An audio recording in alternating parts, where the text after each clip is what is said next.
Hey, it's me, Rob Ryan, and I am back with another fantastic episode of Entrepreneurial Thinkers. Today, I needed an injection of joy, and I got that and more as we explored the entrepreneurial thinking behind the business of joy and where joy meets technology. If you thought the topic of joy and the topic of technology and business were mutually exclusive, you thought wrong. And this is the episode that you're going to want to enjoy and check out. It's with my friend Jack Abbott, who joined me from down in San Diego in a rainy Southern California day today in mid-February.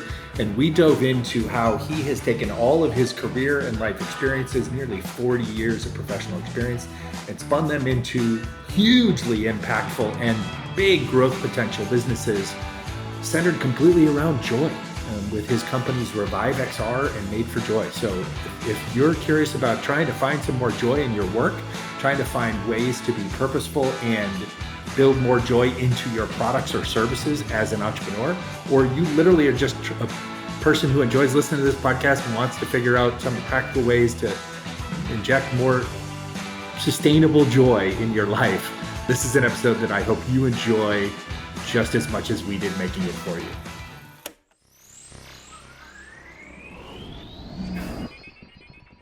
Hola, hello, hi, bienvenido, and welcome back, or welcome to Entrepreneurial Thinkers, the show where I get to have weekly conversations with the best and brightest entrepreneurial thinkers across all sectors and segments of society and industry. And as I always say it, and we need it more today than ever, as we come together to try and leave this world a little bit better than we found it.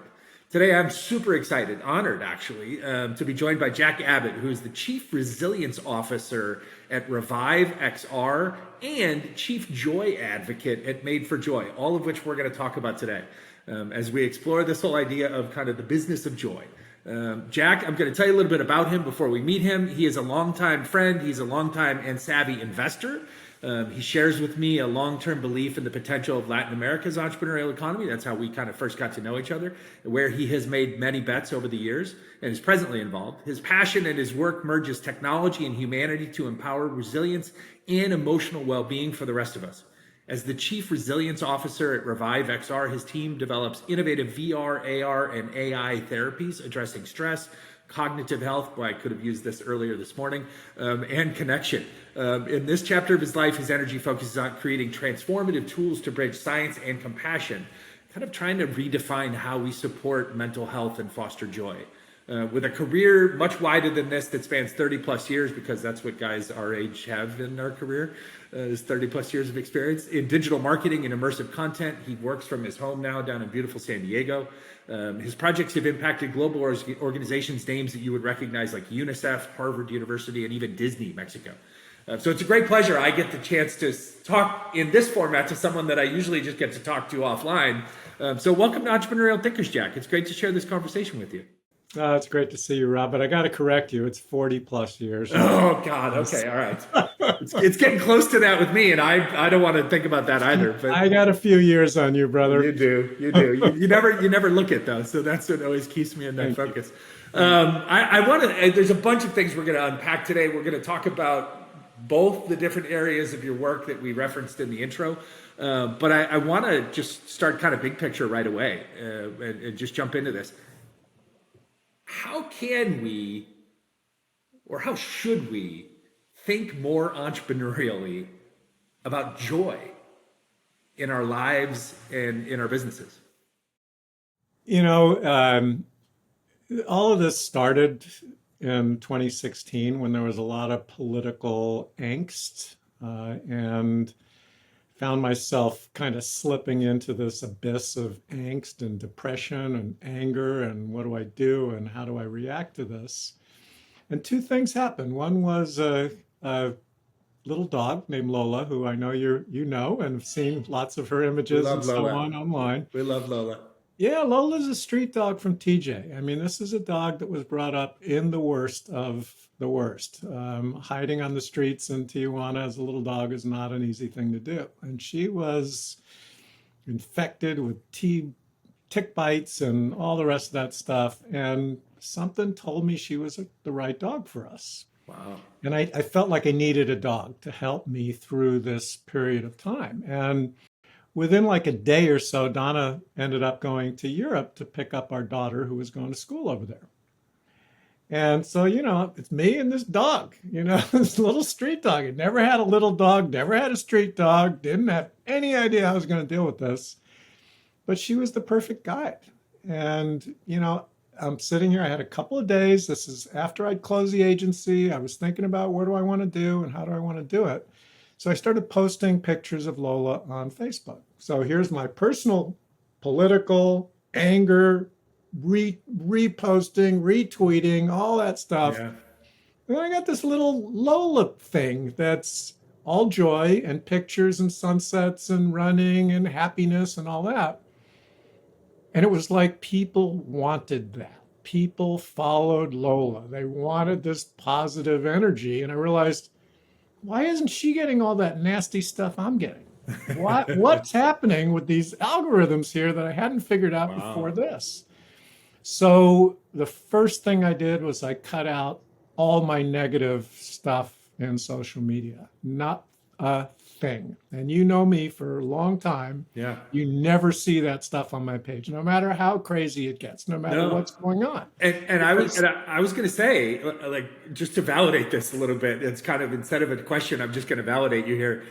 Like, right when we got to know each other, when we first crossed paths, I mean, I can vividly still recall conversations that you and I had where you expressed like the frustration with the negative toxicity and kind of the daily discourse of life and the politics of it all. It was just like it was a rare insight into someone that I had just gotten to know, right? That you felt so either overwhelmed by it or comfortable with me enough to be able to like be vulnerable and say like I'm not happy, like this is pissing me off, I'm not happy, I'm not handling it well. And I remember us kind of talking through literally almost like we were talking about like steps in a game or rules in a book, like, well, what do you try and do and how do you try and do it and what do you can. And so like it's amazing that Lola played that central of a theme in this story. well, and so I think basically what happened is I realized my feed was cleaning up and I started getting much more positive and joyful stuff. One of which was the mention of a new book called The Book of Joy. And so I bought this book. I read about the first 30 or 40 pages, and then I posted on Facebook, anybody want this book? I'm sending it to you for free. First 50 people. I had 50 people within minutes. Right. So I figured, well, I'll do a few more. And over the course of that year, I ended up giving away like 800 copies of that book. Oh, that's awesome. And I was determined to meet one of the authors. I had met the Dalai Lama. I'd never met Desmond Tutu, Bishop Desmond Tutu, but I wanted to meet this guy, Doug Abrams, who was kind of overwhelmed with inquiries at the time. I But, can imagine. one of the things about being an entrepreneur is you don't take no at least the first 10 or 15 times. It's not once or twice, and I think the rule is at least 7 times. Right. So Yep. Seven or eight. That was what you and I were taught, right? somewhere around time 15, he responds. And I said, I'm thinking about doing an event around this book. I want to do a gathering of joy. And he was like, who are you? But he ended up coming. Lara Stein, who was the founder of TEDx, came. A bunch of amazing, Jake Shimabukuro came and played ukulele for, 50 people. There's a guy who plays for tens of thousands of people. Right. And we just had this extraordinary week. So I got together with some friends and ran some great agencies, a group named Bulldog Drummond, Sean Parr, and Mark Tomaszewicz. And we spent 2 days locked in a room saying, how do we expand this theme? They had both come. They had both chosen to come. Two Right. guys who you cannot get on the phone because they're so freaking busy. The thirst for joy and connection. Well, like obvious. I mean, that's jumping off this story to me. I mean, and we stuck to anyway, well, just finishing on that first part. And so we did this whole thing. We looked at what are the ways we can get this out to people? How do we create a platform? What's it going to take? How much? What are going to be the core values? All that sort of stuff. We had a great group of 10 amazing people in this room. And we ended up super excited. Jack, you're going to spend the next year raising money. That's your life. Are you ready for that? Here's what you got to do. Here's how you got to do it. And I was like, yes. And then I got home and I'm like, no, I don't want to spend all my time raising money. But they were right. If we were going to build a platform that was like everybody else was, a web platform with an app and all the rest of it, we were going to be competing with Calm and God knows how many of these people that are out there with tens of millions of users already. Right. So I decided just to do the retreats until I knew how the best way to approach all of this was. Okay. And then I saw VR and I thought, here's a chance to be an early mover in something like this. Yeah. And I knew what was going to happen because I think, as you know, sort of, I've got this whole green eggs and ham history. My life is all about making technology, not so mystifying to people, Right. to make it achievable and to make You literally built a life, a career, a business on being the bridge, being the communicator to help demystify technology for business people, right? And to help the technologists understand how to help business people grow their businesses, and how to help business people understand how you could use technology to connect with your communities. I mean, like that, you were doing that before we called it community. Yeah, well, that's exactly where my career, the core of my career, 30 years, was running pretty much, I think, the largest digital agency in the southwest of the US. At one point, we controlled more than 50% of the leads for people who were looking for homes. So I had a real good finger on the pulse of what was happening in that industry. And just a few years before this decision to go down this path for joy, we had a crash in 2007, 2008. The real estate market went to hell. I wasn't sure the best way to approach it. I made some really fast moves. I sold my company virtually overnight and went virtual in 2008, which was really early. So I was going to say, talk about an early mover on remote work from home. 100% virtual, because somebody had once said to me, man, if you could have a business, you could run from home and just use people when you needed them. There's the magic, no overheads. I'm like, I like that. So anyway, that's what ended up happening. So with 0 employees over the next 4 or 5 years, I built that company to where I was doing more profit than I was with 155 people with offices in 5 cities, rent and all the I found worries. this magic of delivering quality product and keeping customers and building on them. And I had one customer, we were doing 10 million bucks a year by the time we were done. That's awesome. But I was still selling homes, and that wasn't where my heart was. That wasn't where I found joy. Every day I would think about my days at UC Santa Cruz, with the banana slugs and the redwood forest, dancing around and prancing around and thinking about changing the world. That's a pretty good life up there. Yeah, and I thought I want to do that eventually. And so we went into this virtual reality, augmented reality. We called ourselves Joy XR. Because I knew what was going to happen next, because I saw it happen with computers. I saw it happen with the internet. Zuckerberg, who was brilliant in coming out with a $399 headset. That was having an untethered headset was what made this accessible to the world. 66 million sold in a matter of months. Right. Well, anybody with half a brain knows. So what you do next is you get cheaper and slicker and smarter. But instead, our masculine, leaders at Apple and Meta decided, let's race to see who can have the most expensive machine out there. Of course, right. And they killed the business. Bells and all the whistles. That's right. And so in that window, AI jumps in. And VR was as far from everybody's minds as possible. And I realized, I can keep beating my head against the wall, or I can make a pivot. Yeah. And you and I know about pivots. How many successful startups do you know? Right. Rob, tell me how many you know that didn't pivot multiple times on their way to successes. Yes. Especially like when you think about unicorns, the Googles, the Airbnbs. And 100%. Airbnb was for couch surfing. It wasn't 100%. For renting homes and having experiences. Right. Exactly.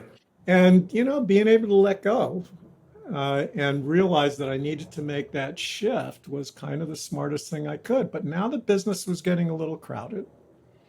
And I wanted to stick to my guns. And what was that? The idea was it's easy to make people feel better. It's easier to make somebody have a smile or a laugh.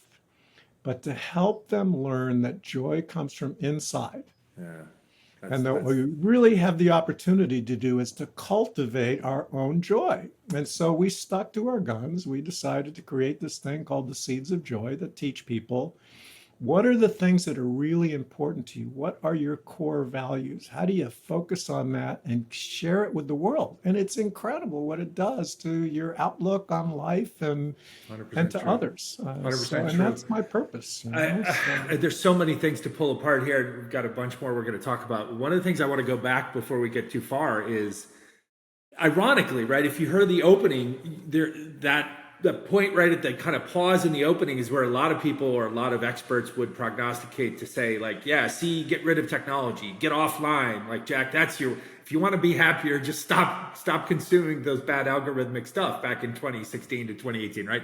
And yet you, as you just described kind of a couple of chapters forward, right, you have managed to find and harness like positive power in the use of technology, right? And so I'd love for you to help us understand that. I mean, was that, it sounds very natural the way it kind of look, I unfolded. mean, And every time new technology comes in, whether it's, uh, um, a cotton gin or the computer or headsets or AI, people get scared. And yeah, and that's the normal instinct, right? Is that, oh, it's like AI is going to kill us all and the robots are going to take over, and then we pull inside. Or I mean, and let's admit, right, the algorithmic kind of social media platforms are broken, but that doesn't mean that they can't be, as you evidence with Lola, as I try to do on a daily basis. Like, it doesn't mean that you still can't use those platforms to express positive things and kind of worm your way through the algorithmic shit. But the no, instinct I is, mean, to be fearful. we've been hanging on this tech for good thing, which is it's coming. It's coming, and kids are going to play video games, and kids are going to be in headsets, and kids are going to want violent shit. But you got to give them something good. If you don't show them what's possible, then they only know what's served up to them. So, how do you open up their eyes to seeing what's possible? And you know what? No matter where you are in this planet, no matter who's on our president or not, depression and angst are the biggest challenge that we're really dealing with as a society. And all of the angst that we're seeing in politics is just an outcome of how Yeah. people feel about Yeah. life right now. Exactly. Yeah. People So how do people you are clean that up? the politics gives us the and in many cases, again, responsible for lots of it, but it also gives us the scapegoat. It gives us there's always a something that you can point out, right? But to see, people shout or yell or attack each other on the street for random reasons or for no reason, like, that's not because of the politics of the moment, or that's as you said, that's a deeper seated dissatisfaction with and disconnection from everything. Well, and just like with business, right? What you're trying to do is create ripple effects, right? That's what you're trying to do with good vibes as well. And VR and AI allow you to be much more efficient and with learning and growing and understanding some of these technologies. So particularly when you think about VR, I mean, look at you and I right now. What do you got next to your screen? There's a phone there Yep, somewhere, no, that's right? right here. It's over here. It's You turned got a over and drink. out of my view, but it's You got there. a drink on the other side. You're not doing that when you're in Right headset. there. So Yeah. we find that it's 4 to 5 times faster to learn something, and that you tend to retain things longer when you learn them in an immersive environment. And Interesting. people say, yeah, but it's so much easier. I can do Zoom. And I'm like, yeah, so you are a 1 inch square on my computer screen. I mean, I'm looking at you. I've got, just like you, I got my coffee, I got my Mm-hmm. water, I got an ocean view behind you. Yeah. I got hummingbirds. I got all this stuff going on. But to focus on you is what's important at this moment, right? Yeah. And how do you help people do that? And Does the that? immersive nature of VR allows you to do that. And we're exploring all these different things. I also, on the other side of this screen, have something new I've been playing with, which is called a Vibra acoustic bed. Okay. So you can actually lay on this bed. It's a portable, it's very, very cool, and it's open source. So you can put whatever you want into it. And I can literally plug a headset into this system, and the sound vibrates into the bed. So I'm hearing it, I'm seeing it, I'm feeling it. I add some sense here. So again, the more immersed I Wow. am in something, the more powerful it can be. Huh. I just had a flashback to like the 1970s motels that we could put the coin in the Yeah, well, a little different, a little different.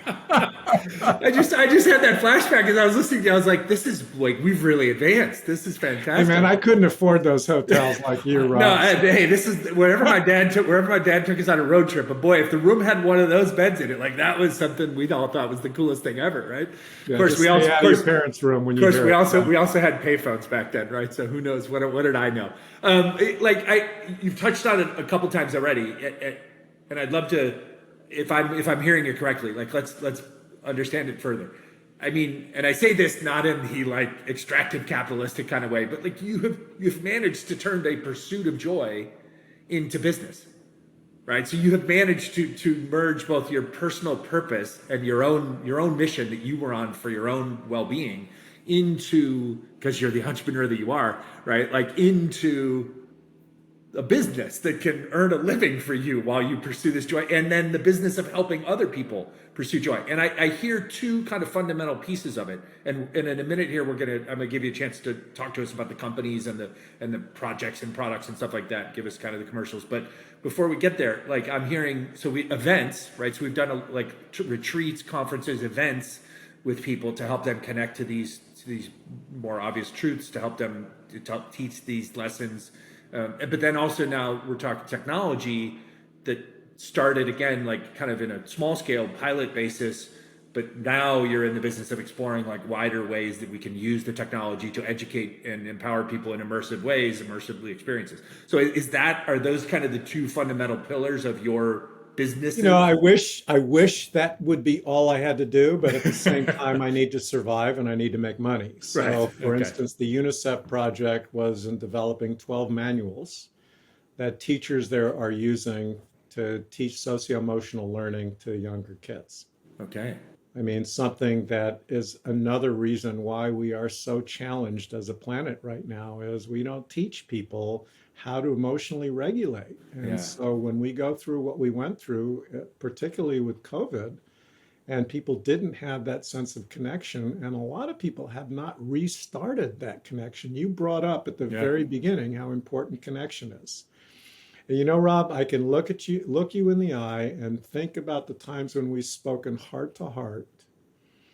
And you know, if I was really stuck, I bet I could call you at 3 o'clock in the morning and you would jump down here 100%. if I needed you to, or get on the phone or do whatever I needed you to do. 100%. And I feel good that my investment in joy in the world has provided me with that sort of connectivity that I have. And I think we all need to have 3 to 5 people that we feel like we could call anytime, day or night. They would drop what they're doing to be with us. The second thing is, and this is kind of one of the credos at Modern Elder Academy, where I was facilitating for a while, and I've been to a number of times.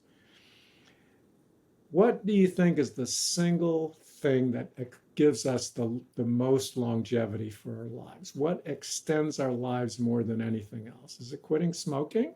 Exercising? What is it? Like if I have to guess as an answer, I'd say those close relationships or family, the closest friends. It's a positive attitude, which comes Okay. from Yeah. having those kinds of relationships. The most beautiful gift you can give somebody is to tell them why you love them, Yeah.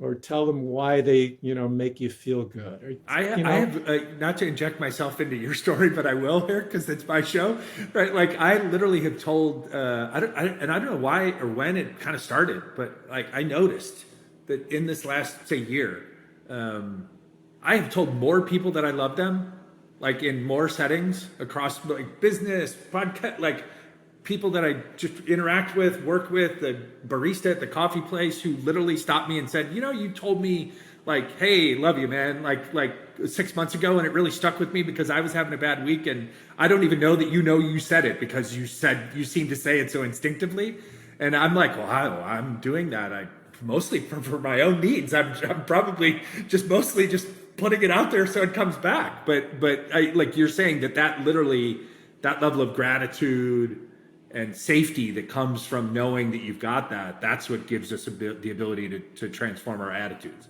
Yeah, and when you think about, well, what does that have to do with business? To me, faith in what it is that you're doing, love that you're doing it for the right reasons, and intention that you're doing it because you want to change the world. You want to do something positive. If you have faith, love, intention, and I just add on to that gratitude because I think that's one of the most important things we can have. If you give with a closed fist, Rob, that's something a 103-year-old woman told me, learn to give with a closed fist. And what that means is that when you give, it's not with expectation. And so, I think at the beginning of all of this, when we thought about what are the kinds of things we can share with people that help them think about, wow, what really makes me feel good? One of them is writing a gratitude letter. Take a few minutes and write a letter to somebody you care about and tell them why and tell them specifically the times or days or whatever. And ideally, what you would then do is read them the letter because there's something about hearing it out of your mouth. But sometimes you can't, do that. So maybe you have to Sure. send the letter. And, frankly, I am a crazy spendthrift kind of guy. I love spending money on presents and gifts and things like that. But I find that taking the time to write a bunch of letters every year at the holiday time is just the most wonderful gift that I can give myself. That's And awesome. how many people remember those letters I sent them? Yeah. More than they remember all the goodies they got. I'm gonna tell you a story about you and our relationship because you just hit on something that I hadn't really thought about it this way. But one of the conversations that we had, and I think in my mind, we were talking about something else. That was the purpose for the call. Was unrelated, but then we wound up talking ourselves into this conversation about your unhappiness, right, at that moment, and your struggle with the toxicity that we referred to before. And I literally was outside on a walk. I was staying at my daughter's place, walking her dog, and I was in a park in the neighborhood near her place in Koreatown, and I was walking. And that conversation, like the ability for me to use it to frame up the script and this whole conversation today, stuck with me so humanly. I don't even know if that's the right way to say it, right? But it has always stuck with me, and I will. We could have 100 other interactions between now and the day you and I die, and I don't know that any of them will like imprint on me the way that. And I think it was because I was literally like you were in my earphones, in my ears. So like I was literally feeling you in my head, right? And then I'm walking in grass with a dog, and it's sunny day in LA, and like so. I remember the Right. So all the and again, we talked about some business stuff, but even the business stuff was personal in nature because we were both trying to figure out how we could come together to help someone else. Right. In this case, a founder, and yet, but then it took this kind of personal spin, and it was, and you in our early relationship are always so kind in your words and expressions of admiration for like my ability to find the positive things on my journey and whatnot. But like I'm thinking the way you describe it, and again, tying back to your levels, your leverage of technology. Like there was something to that it was vocal, that I could hear you. So I could hear your intonations. I could hear your emotions. I could hear the struggle, right? And the frustration in that conversation. But then I also heard like the encouragement and the shared like, hey, we'll figure this out. And hey, we're going to get through this. And hey, you can call me anytime and just send me a text message and I'll call you back. And I think that again, it was like you were it's one of the reasons I love podcasting, not just because I do it. I do it, by the way, because I loved it as a consumer, because it is a unique, visceral experience that I think, to your point, we need, and especially in today's world, we need more of long form kind of visceral experiences. So in a way, we're using technology right now in a positive way. Well, again, I'll just kind of bring it back to business every once in a while so people listening for entrepreneurial stuff get some of that. But if you focus what really excites you, if you focus on things you care about, And you don't wait until you're 100% ready. Stick your neck out there, try stuff. I mean, that's why we call it an MVP, right? It's a minimum viable product, not a Exactly. maximum viable product, right? Yes. And if you do that, you know, I think you'll find that you'll be much more successful because you're motivated, you're anxious, you're willing, you're excited, you know you're doing good, and passion and authenticity are always going to take you further than the perfect plan. Yeah. So 100% be true. open to pivoting, you know, none of the Yeah. successful guys got there, but have a plan, you know, but don't make it perfect because you don't know when you're first out there with something new what kind of turns you may have to make it work for the market or where the market's at, or like with us, you know, VR just didn't explode the way we thought it was gonna. So we could have kept beating our heads against the wall, but then we realized we had to pull in an AI component and see what that could do for us. So let's talk about that, right? So let's talk about you have two of the most amazing job titles ever that I referenced in your intro, right? So let's talk about your work as the Chief Resilience Officer at ReviveXR. Talk about what ReviveXR is, what it's doing, who your customers are, like what the vision for it is. So ReviveXR, if you've been in VR for very long, you know that one of the number one areas that people went after in the beginning was senior living homes I did not know because that. it That's is, I incredible to mean, know. there are many, many headstones in the graveyard of VR companies that went after that market. But, you know, again, my thing has always been how do I demystify something for an audience that really needs it? And you know what really got me started on this was having to work with my mom and Okay. a dear friend who are 96 and 103 respectively. One who's got most of her wits about her, the other one with diminishing wits, so to speak, and watching how they reacted to some of the things we were doing in headset. And a quick example was, I was struggling for months with my mom, who used to travel all over the world by herself, who now can't travel even with people. Right. And every day she would beg me, when am I going to travel? When do I get to go to Switzerland again? I've been doing it every year for 40 years. I got to go back. And so one day I went in and I said, "Hey, Mom, ready to travel?" And she's like, "What do you mean?" I go, "You want to go on a trip?" And she's like, "Yeah, when?" And I said, "Now." And she's like, "Really?" And I said, "Yeah." And I said, "Where do you want to go?" And she said, "Switzerland." Well, I knew that's what she was going to say. Of course. So I dropped the headset on her and I just hit play. Now, right there, I've just gotten through 75% of what the issues people had in VR with seniors, which is how do you make it easy for them? Because it's a screwy technology. It's like handing a computer to somebody and say, "Here, go have some Right. fun." Yeah. They're going to be more frustrated than they're going to be joyful. So by putting this on her head, she was able to immediately be immersed in this beautiful environment in Switzerland that she remembered. So this lasts about 3 minutes. And I'm like, "Okay, Mom, let me get that." And she's like, "No, what's next?" Right. So And you're so there like, was uh oh. yeah, there was a couple of other they were all short, 3 minute round the world thing, a French thing, all this other stuff. And then I knew the next thing was surfing, was an actual VR experience Okay. on a surfboard going through a tube with an Oh, amazing wow. surfer. So you felt like you were surfing on the tube. And I go, "You don't want to do this, Mom. This is surfing." She goes, "Yeah, I want to try it." And the next thing you know, she's like doing this and trying to set herself up like a surfer Wow. because she's watching this guy. And so my mom at 95 got to surf. And Wow. so, I realized there's something amazing here. And I started working with Dr. Emmanuel Joseph, who's been more of a cancer researcher and a teacher over the last decade or so. And we knew that there were different kinds of treatment using different wavelengths of sound and light. And it's called retrainment. And it was proven by MIT. And it's nasty. It's nasty. I mean, it's like flickering lights at 40 hertz and sound at 40 hertz, which is, we call it the tick tick noise. It's so horrible, right? We never say that in public. It's not a Right. marketing term, Right. but Yeah. internally we're like, "Oh, that tick tack." So I thought, I bet we can cover that up in VR.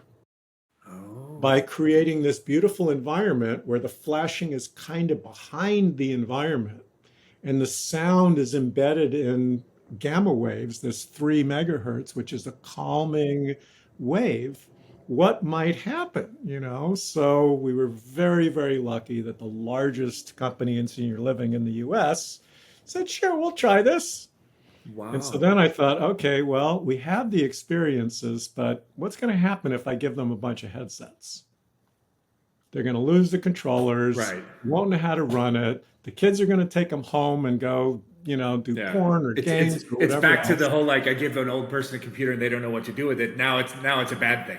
And Emmanuel is ready to kill me because I'm like, man, we can't just give it to them like this. We got to think about it. I said, let's get a cabinet. It's like, yeah. And I said, let's put power in the cabinet. Let's put locks on the cabinet. Let's put clipboards on the cabinet. So they've got this beautiful little rolling cart that they move to different therapy rooms. Nobody's on Wi-Fi. We use this, what's called a device management system, so we can put content on it.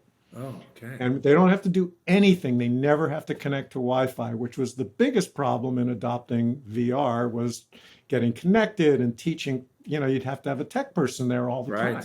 Yeah. So they have, Or bad Wi-Fi setup or something, and then yeah, that affects the experience. they have nothing. They have a girl who's, Wow. you know, an intern out of college who's running this program. They're charging Medicare. It's all working. It's VR therapy. And the next thing you know, they're saying, well, what about cognitive help? Can you help us with that? So we're building a shopping cart scenario where you can hand them a shopping list and let them go shopping. We've got calming and sleep stuff and physical therapy where they can actually dance with the stars. Holy I mean, cow. it's incredible to watch a 90-something person who's in a wheelchair and Right. can't move dancing with the stars. And what Right. that means is you're literally doing mixed reality. So no controllers, Okay. just my hands. And I move my hands and it creates sort of like this vacuum in this immersive environment. So the stars move with my hands. So you Wow. start going, wow. And the next thing you know, they're actually exercising Right. despite themselves, Right. you know, and they love it. It's wonderful. So we started doing things where we're now incorporating memories. So Oh, many of okay. us have received these like tribute videos at big, you know, Sure. 50 or 65, some of us even older, but anyway. And so people are going to be able to submit a bunch of videos and we'll embed those in the headset. So these seniors will see not just images of their history, but the daughter, you know, the grandkid, the rest of it, these little videos reminding them who people are in their lives. And we Amazing. believe are creating these new neural pathways to allow them to slow the dementia and the Alzheimer's. And you know Dude. what? It's almost exactly the same thing we're doing for Made for Joy, but for a broader audience with a focus more on joy than slowing dementia and Okay. Alzheimer's. But Holy in cow. both cases, we are providing them with joy. That's the bottom line. So, No, 100% true. And you know what's fascinating is it's fascinating to me is all of this is fascinating. But one thing is in something you said earlier, I almost asked a follow-on question where I was going to say, okay, so is a lot of this opportunity really to help fix the next generation and the kids and to like say, well, hey, we missed it. Like we screwed up. We're going to be the sandwich generation that gets screwed. You can't save us. But now you've brought it full circle. So there are opportunities to utilize these technologies in ways that provide alternative content, alternative educational experiences for young people, aside from their gaming and the things that they would do naturally anyways. But now you've brought it full circle to the other end of the spectrum, and we're helping essentially reattach aging people, like this, what do they call it, the silver economy, right? We're having to, we keep talking about the circle of life, man. Lion that is King was a funky incredible. kids movie, but it's so powerful how it goes. It's just coming full circle. That is incredible. I mean, like, I'm blown away. I did not know this. This is, and the fact that again, like, these are real world scenarios. So it's, you know, like Medicare's paying for it, as you said, and the hospital, you know, the hospital systems or the It's thinking through all of the man, challenges that your clients are dealing with, and instead of forcing on them something you want to sell them, you're helping them answer a problem that they need answered, you know. And now start thinking about what this means. if you have a very simple application that helps with dementia and Alzheimer's, that helps with physical well-being and mental well-being, well, why couldn't you offer that to residents who don't necessarily live in your facility? So now you're expanding what you can offer without having to build more facility. And guess what? Who's going to be your clients after they've already been through your Right. therapy and you're making money and you're doing Right. good work for them? And now they're becoming your residents It's that are living in house. all of a sudden it becomes this transitional relationship with the community, which then become users, which then become residents, which then become like, ooh.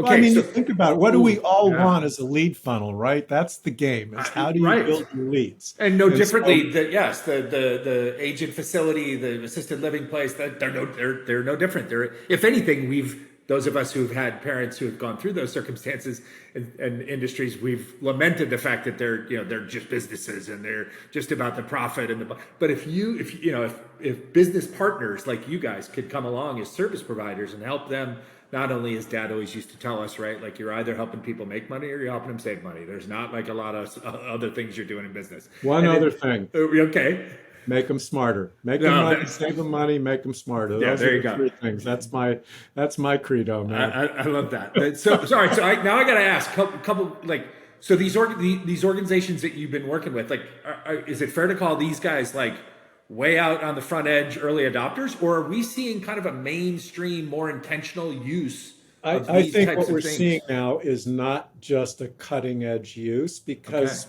really the best way to grow business within a large company isn't knocking on their door. It's finding an internal advocate that Yeah. slides you in the back door. 100%. And we were very, very lucky to have an internal advocate who brought us in the back door. But you still have to be really careful because whoever they are has their way of thinking about things, and you can't let yourself get sucked into a path. Right. So she's hyper focused on therapies Okay. and on what we can do with therapies, and I'm building and building and building and building. And I'm like, wait, number one, we know what's working now. Let's take them to another level of professionalism before we get this up into the big dogs. But at the same time, she's not a marketing person. So when I talk about lead funnels and stuff like that, she's like, Right. whatever. Yeah. And so we've got to make sure that we're working directly, not just through these, Right. No, through these you find that advocates. champion, right, that opens that back door, as you say, and she has a problem that she's passionate about, right? Well, And and how much better do you sell when you know that what you're offering is going to work for them and going to yeah, make them money, save them powerful. money, or make them smarter? Powerful. No, hugely powerful. I mean, what a again, the cycle slash circle of life as a market opportunity, right? I mean, that's the old cradle to grave type stuff.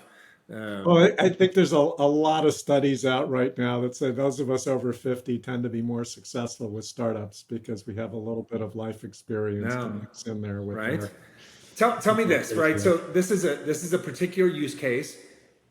Are there use cases where we see this in the workplace? And let me ask a quick follow on related to that, right?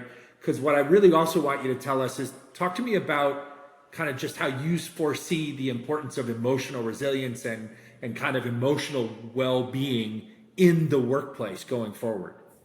Well, I think what we're finding is that this is a very different workplace than you and I grew up in. People don't last very long at companies. They're in and they're out. And one of the biggest costs for companies is training, and replacing people. So by helping people feel better and giving them tools for emotional resilience and just innovation, just feeling like they're with innovative people. A perfect example, I was stunned when Bank of America knocks on her door and says, "Hey, we saw this cool stuff you're doing in VR. Can you create some stuff for us?" I'm like, "Sure." They're not going to pay us. Big decision that a lot of little companies make Yep. is, do you take an opportunity like that where it costs you money to open up an account or not? I think it's cheaper to do that than it is Yeah. to market It's a, broadly. it's a, it's a real market pilot. I mean, that's So we created a couple of experiences for them. We busted our asses. We were all excited about it. We go to the opening event, which is all in VR. It's actually in London and New York at the same time. It was their first in-person event since pre-COVID. And we realized there's 18 other vendors that they made this same offer Oh, to. geez. 19 portals to all these different VR applications, So we're in a And so we're in a VR bake off. this is a great story, Rob. I don't think I've ever told you this. So Bloomberg was there to cover this.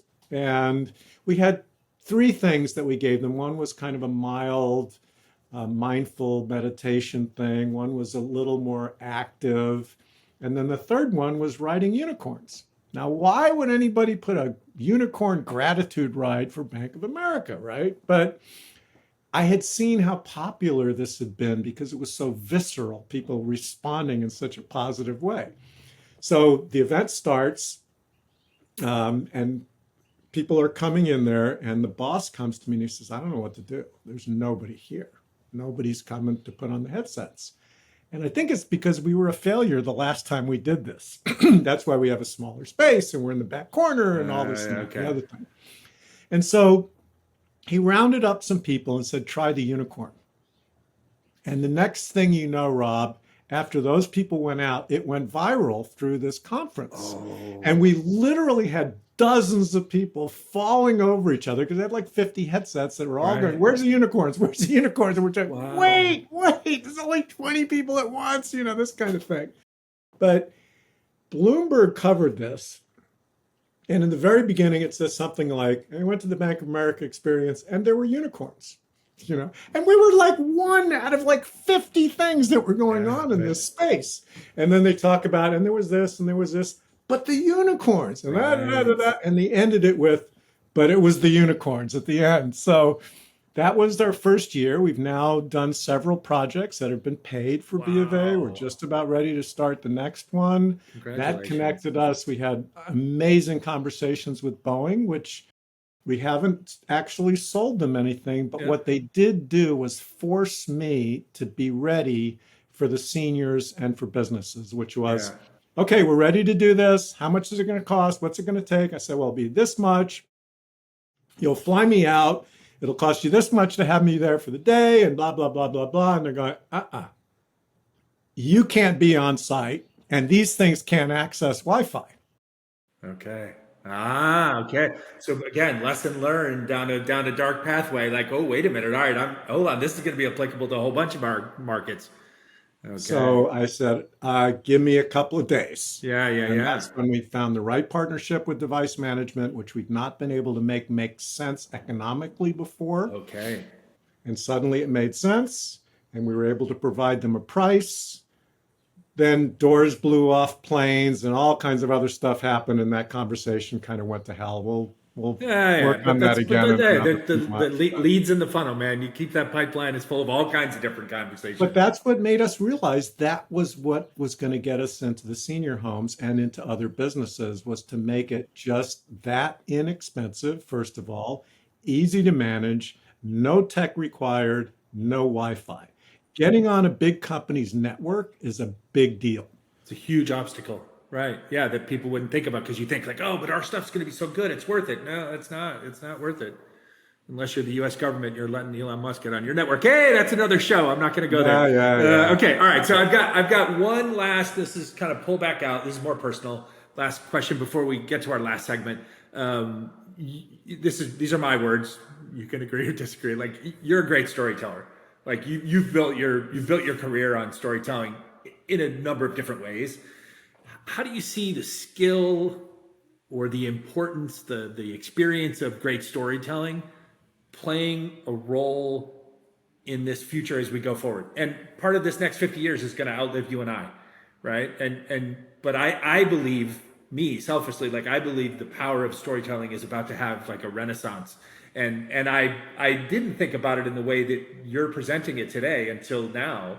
But I think even in these virtual worlds that we will head into, like the ability to be a great storyteller will still set you apart. Not just purely from a business standpoint. I think just from a human connectivity. How do we build relationships? How do we cross party lines? How do we do all these different things that we need to do? Do you agree, being the I, storyteller I that you think are? if you don't have a story, you've got nothing but a product, and people don't buy products. And can we are we changing lives and really like making the world a better place with just products, or do we have to have that story that people can connect You to? have to have a reason for being. I mean, we've been saying that for more than 1,000 years, right? What is your reason for being? And if your reason for being is something that makes the world a better place or makes people more joyful, how do you lose? You Yeah, know? your How mom do did you not lose? your mom didn't give a rat's ass about that technology that you were No, using. you know what? You And took her to Switzerland after she had complained in her mind for months or weeks, like in the inability to do something that was fundamental to who she was as a human for all of her life.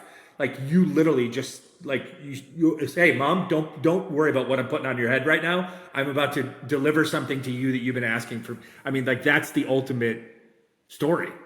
Rob, I have the incredible joy of doing work that I love and knowing that the people that I love can benefit from what I'm doing. And that was what happened with my mom. It was stop pushing back, understand where she's coming from, and help her, Yeah, help good for you. her. Good for you. Okay, last question, and this last question is always a bit tactical, like kind of a couple of bullet points if you can. Um, what are some simple ways? And this could be to the entrepreneur who's running a business. It could be to the career employee. It could just be to just the run of the mill person on the street, right? Like, what are a couple of simple ways? Maybe one or two or three simple suggestions for how we can all foster better connection and reduce stress and find joy in our crazy, fast-paced world that we live in. You know, Rob, I think it's learning to give without expectation. You know, yeah, being willing to give and not having that immediate expectation of return because it comes back tenfold over time, and if you make people feel good, they make you feel good. And I think stopping this idea of sort of what everybody calls othering, it's the blues, it's the reds, it's whatever. My belief has always been, and I think you know Morgan Brown, he's a dear friend of mine, extraordinarily successful man. And he was just telling me the other day, I still remember when you told me about blue and red. And I'm like, and what is it you remember about that, Morgan? And he says, I remember you saying that we should always think about the person across from us being a color, and that if there's an outcome we want, that we have to be the color that blends well with that other one to make it. And so we used to talk about purple. So if your client is blue, how do you be red so you have that outcome that's purple? If they're blue and you're just pushing against them, you never win. So I would say think about who you're talking to, what they need, what they love, what they want. And the more that you can give them that, the better they will feel and the better you will feel. And if you start every day, which I think is something that Rob Ryan does, if you start your day with gratitude, think of something you're grateful for or someone you're grateful for. And as you go further, then you start telling those people how you feel about them. So that would be my start. And the other one is Viktor Frankl. Between stimulus and response, there is a space. And the more that you can respond versus react, the better off you'll be, the better decisions you'll make, and the less physical they are, the less reactive they are, the more thoughtful they are. And I think that's really the key to both a better life and a better business. And just the vibrations of your voice in my ears right now just literally had that effect on me because as you described Viktor Frankl's quote, I like took a deep breath. Deanna will notice this in the edits. Like I literally took a deep breath and let it out, and I felt immediately just more calm. My shoulders come down. This was not surprisingly, but I am just as grateful. Even not being surprised, this was really joyful. That you and I got I to feel spend. like I didn't help your entrepreneurs very much, No, but but hey, we did though, and that's just it. Like, and that's the people that listen to our show, and the beauty of this show, and who it appeals to, frankly, is that I have decided to lean into the lost art form of long conversation. right? That everything isn't a soundbite or a clip, and that the real meanings of the things we're looking for and the real lessons that we all need to absorb in our businesses, in our careers, in our lives, as parents, as business leaders. We've got politicians that come on the show that are entrepreneurial thinkers in the way that they're approaching their work. The real takeaway is that you just slow down and you absorb the big picture, right? And so you dropped so much wisdom today, buddy.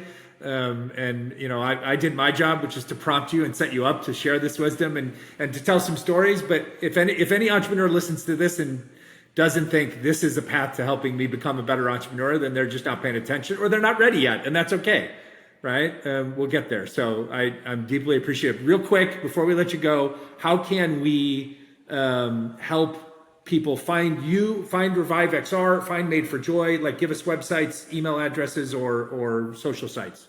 Super easy. Madeforjoy.life.